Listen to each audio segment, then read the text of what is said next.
बूढ़ों का सम्मान करना ही चाहिए। हमने कई लोगों को देखा है बूढ़ों का सम्मान नहीं। देखो बूढ़े आदमी का सम्मान, बूढ़े आदमी के पास कुछ हो ना हो अनुभव जरूर होता है, अनुभव बहुत ऊंचा होता है। अनुभव काम आता है। हमारा एक चेला है चंगीलाल, हमारा चेला चंगीलाल।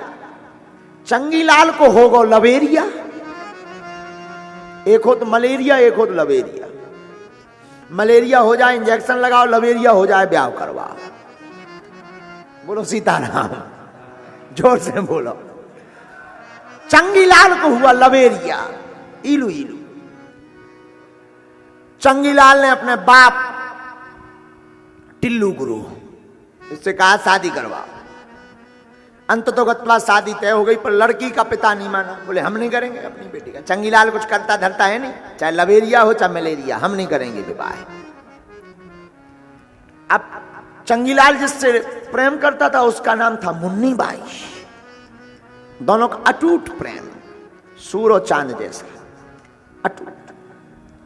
अंततोगत्वा जब मीटिंग बैठी, रिश्तेदार वालों ने डांटा, भाई बाल बच्चे हैं, कुछ गलत कदम ना उठा लें, शादी तो कर देनी चाहिए। ठीक है, तय हो गई, हाँ हो गई, बात चल गई, मुहूर्त निकल आया। बिना मन के लड़की के पिता ने कह दिया सुनो, बारात तो आएगी पर बारात में एक भी बूढ़ा आदमी नहीं आना चाहिए, तभी शादी होगी। चंगीलाल बोले जो और बढ़िया है, बूढ़ों को कौन ले जाए, वैसे भी बारात में बूढ़ों का क्या काम, जवान जवान जाए, नांगन डांस करें, बढ़िया आनंद आता है। और जो आगे को लोगों नांगन डांस हद हो गई। हम तो कई बार वो हमें लड़का भाई दिखाऊ था तो नांगन डांस जो इतने पी के जा, ध्यान ही नहीं आ कि नांगन कहां बने। कम से कम जो तो देखो कि नांगन कहां बने। जहां सब जने अपनों होते भाई साहब और दूसरा तो हद करे। एक बार कोई हमको, हम देख रहे थे किसी शादी में हम गए, तो बोले गुरुजी आप आइए। एक शिष्य था हमारा दंगल मंगल, चेला, बहुत बड़ा आदमी है, अमीर आदमी। बोला गुरुजी अगर आप शादी में नहीं जाएंगे हम बारात में दूल्हा नहीं बनेंगे। हम की ठट्टी के भाई तोरो तो घर बस ही जाए, हमारा तो बस हो नहीं, चल तो ही ब्याह में चले, तो बस हो नहीं है, तोरो ही बस जाए, चल बेटा हम चलेंगे। बढ़िया हम सज धज करके गए दंगल मंगल की शादी में। छत के ऊपर हमारा आसन, चूंकि लोग बाग भक्त बहुत समुदाय नीचे था तो सब परेशान कर रहे थे। अब परेशान करत के गुरुजी के पांव छू लेंगे, छुए कौन का छू धर हुआ है। हम इसलिए स्पर्श नहीं कराते कि मुकदर बाई भाई ले रही सरकार को, इसलिए बचते हैं। आत्मा न लगने लगे छुए ही में चमत्कार है। हाँ, तो इसलिए हम छत के ऊपर हमारी आसन डल गई, बढ़िया खाट, गामन की बारात, खाट बिछ गई बढ़िया, ऊके ऊपर हम बैठे। सो हम नीचे देखत रहिए, छत से सब नजारा दिखे। सामने मंच बना स्टेज जिसमें बरमाला होनी थी। अब नेचे भैया डीजे वारो आओ, वो बैंड वारो। अब नागन डांस शुरू हुआ। हमने गौर से देखो, हम की मान लो कर, हम एक टैया नेचे डरो सो करे, एक टैया रूमाल करे। अरे हमें कहीं जोका है।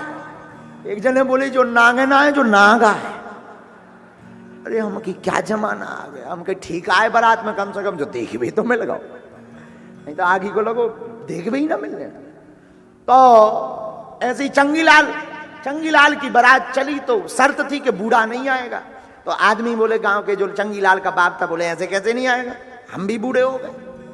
चंगीलाल बोले तुम यहाँ क्या करोगे, वहां लड़के वाले जाने दो, खाएंगे पिएंगे आनंद देंगे, तुम यहीं रहो।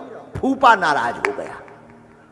चंगीलाल बोला बोले हम तो जाएंगे, नहीं तो जिंदगी भर के लिए रिश्ता खत्म। चंगीलाल बोलो जा नैया फता गई। जैसे तैसे बिटिया को बाप मानो, सो जे हुजूर प्रकट हो गए। मनाया फूफा जी मान जाओ। अरे हम नहीं मानेंगे, हम तो जाएंगे, रिश्ता खत्म। गांव के लड़कों ने कहा कि एक काम करो, इनको जबान बनाओ। किसी ने कहा डाई लगाओ, किसी ने कहा नकली मूछें लगाओ। कहा कि अगर मूछें लगा भी दें, डाई लगा भी दें, बाल भी अगर लगा भी दें कोनों के चिपका चिपकू के फेविकोल से, फिर भी इनका शरीर एकदम कप रहा है, वाइब्रेशन मोड में है, अलग दिखेंगे कि जब तो बूढ़ा आदमी है। चमक चली गई, खाल लटक गई, आंखन में 2.5 किलो को तो चश्मा लगाए मोटो, एक दीवार बन जाए इतना मोटो चश्मा। तो ये तो पहले ही दिख रहा है बूढ़े हैं। तो कहा क्या किया जाए। कहीं एक काम करो। बोले क्या, गाड़ी में नीचे फूफा बैठा दो, ऊपर से सामान धर दो। जाएंगे तो पर दिखेंगे नहीं। जब शादी हो जाएगी तब बुला लेंगे, फूफा होता रहे आओ नीचे, चाय पानी अंदर पहुंचा दिया जाए, खाइए ठीक है। फूफा जी ऐसा करना पड़ेगा। फूफा जी बोले बारात तो जाएंगे चाहे जो करवा। फूफा जी बैठ गए सामान धर कर, चली बारात।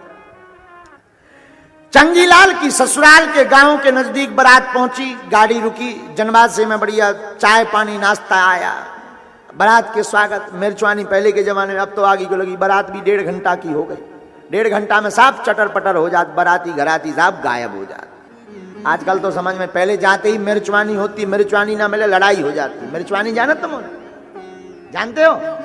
शरबत में काली मिर्च घोल कर पिलाई जाती थी, उसको मिर्चवानी। स्वागत वागत सत्कार प्रारंभ हुआ तो खबर दी लड़की के बाप ने दूसरी शर्त, अब भांवर तब पड़ेगी जो हमारे गांव के नजदीक नदी है उसमें दूध की धारा अगर बहा दी जाए तब भांवर पड़ेगी। अब सब लोग हैरान, बोले क्या? बोले भाई देखो दूध की धारा और नदी में कहां से बहाई जाए, ये तो असंभव है। तो सब लोग बोले इसका मतलब अब तो बारात भांवर पड़नी नहीं है। लड़की का बाप बड़ी मुश्किल से माना था, ये तो ढिंगाने कर रहा है कि विवाह हो ना, इसलिए ऐसी शर्त रख रहा है, चलो वापस। हो गया, सब निराश होकर जाने लगे। तो एक लड़का ने कहा कि फूफा जी यहाँ कहीं हमारे ले रहे, उन्हें और बाहर निकालो।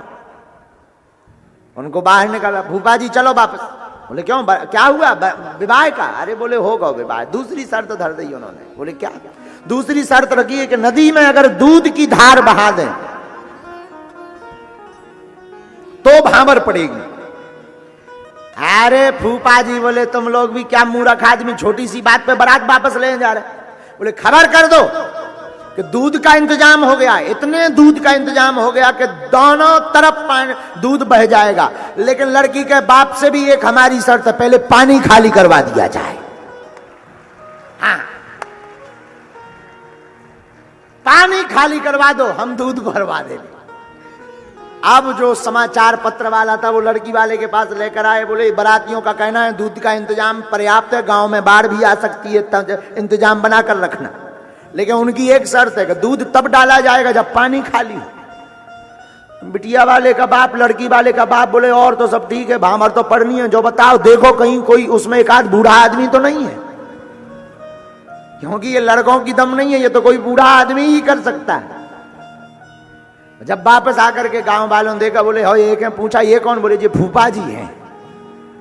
फिर क्या? बोले कुछ भी कहो, बच्चों ने इनकी बात मानी तो आज भांवर पड़ रही है और चंगीलाल को बाद में फिर ब्याह बढ़िया से संपन्न होगा। ना फूफा जी को ले आते ना भांवर पड़ती। जिंदगी में हम आपसे मानो कहना चाहते हो कि जिंदगी में जो बूढ़ों का सम्मान करता है उनका असंभव काम भी संभव हो जाता है।